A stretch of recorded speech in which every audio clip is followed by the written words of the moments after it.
ಬೆಂಗಳೂರಿನ ಹೆಬ್ಬಾಳದಿಂದ ಕೆಆರ್ಪುರಂ ಎಲ್ಲವೂ ಕೂಡ ನಡೀತಾ ಇದೆ. ಆಟೋ ಸಂಚಾರ ಕೂಡ ನಡೀತಾ ಇದೆ, ಬಸ್ ಸಂಚಾರ ಕೂಡ ಮಾಮೂಲಿಯಾಗಿದೆ. ಮಂಡ್ಯದಲ್ಲಿ ಪ್ರತಿಭಟನೆಯ ಕಾವು ಮಾತ್ರ ಹೆಚ್ಚಾಗ್ತಾ ಇದೆ. ಮಂಡ್ಯದ ಸಂಜಯ್ ವೃತ್ತದಲ್ಲಿ ಪ್ರತಿಭಟನೆ ನಡೀತಾ ಇದೆ.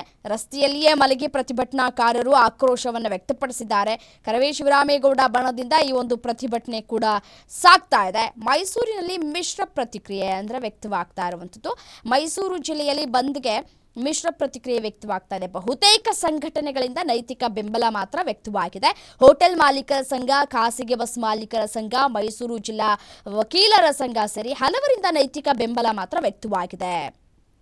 ಎಂದಿನಂತೆ ಸಾರಿಗೆ ಸಂಚಾರ ನಡೀತಾ ಇದೆ. ಹೋಟೆಲ್ಗಳಲ್ಲಿ ಕಪ್ಪು ಪಟ್ಟಿ ಧರಿಸಿ ಕೆಲಸವನ್ನ ಮಾಡ್ತಾ ಇದ್ದಾರೆ.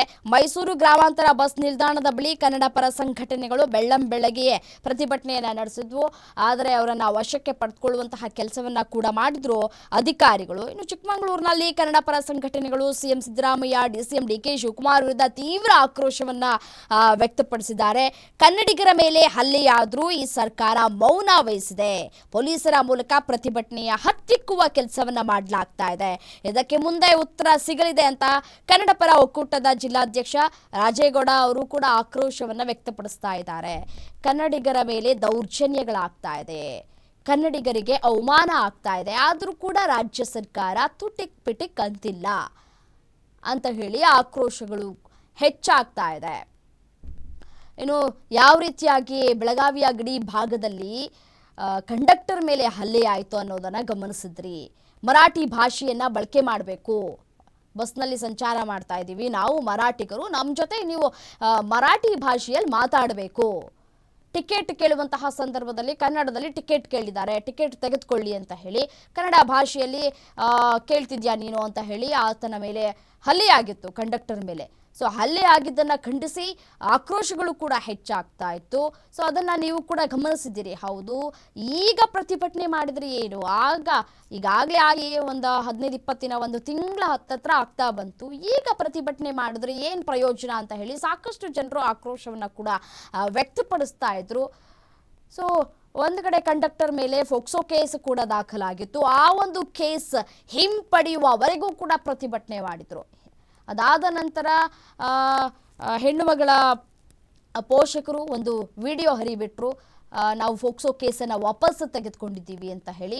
ಅದಾದ ನಂತರ ಎಲ್ಲವೂ ಕೂಡ ತಿಳಿಯಾಯ್ತಾ ಬಂತು. ಸೊ ತಿಳಿಯಾದ ನಂತರ ಈ ಪ್ರತಿಭಟನೆ ಮಾಡೋದು ಎಷ್ಟು ಸರಿ ಅನ್ನುವಂತಹ ಪ್ರಶ್ನೆಗಳು ಕೂಡ ಇಲ್ಲಿ ಉದ್ಭವ ಆಯಿತು. ಬಟ್ ಆದರೆ ಶತಾಯಗತಾಯವಾಗಿ ವಾಟಾಳ್ ನಾಗರಾಜ್ ಅವರು ಇಲ್ಲ, ನಾನು ಬಂದ್ ಮಾಡಿಯೇ ತೀರ್ತೀನಿ ಅಂತ ಏನು ಬಂದ್ ಮಾಡ್ತಾ ಇದ್ದಾರೆ. ಬೆಳಗಾವಿಯ MS ಪುಂಡರ ಗಡೀಪಾರು ಆಗಬೇಕು, ಕಠಿಣ ಕ್ರಮವನ್ನ ತೆಗೆದುಕೊಳ್ಬೇಕು ಕರ್ನಾಟಕ ಸರ್ಕಾರ. ಇದೇ ರೀತಿಯಾಗಿ ಬಹಳ ವರ್ಷಗಳಿಂದಲೂ ಕೂಡ ನಡೆದುಕೊಂಡು ಬರ್ತಾ ಇದೆ. ಯಾವ ಸರ್ಕಾರ ಬಂದರೂ ಕೂಡ ಕಠಿಣ ಕ್ರಮಕ್ಕೆ ಮುಂದಾಗ್ತಾ ಇಲ್ಲ. ಕೇಂದ್ರ ಸರ್ಕಾರ ಕೂಡ ಇದಕ್ಕೆ ತಲೆ ತೂರಿಸ್ತಾ ಇಲ್ಲ.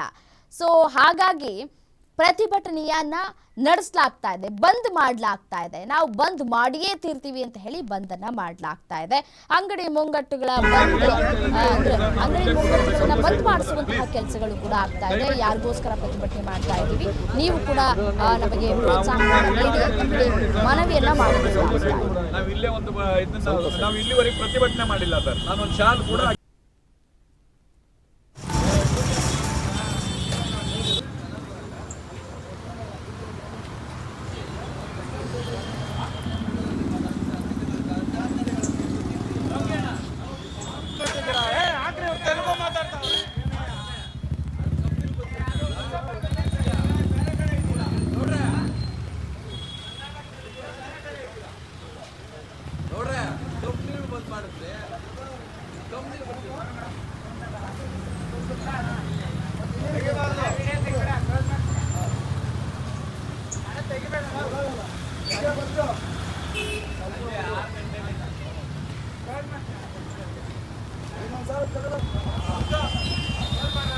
ಕಿರಣ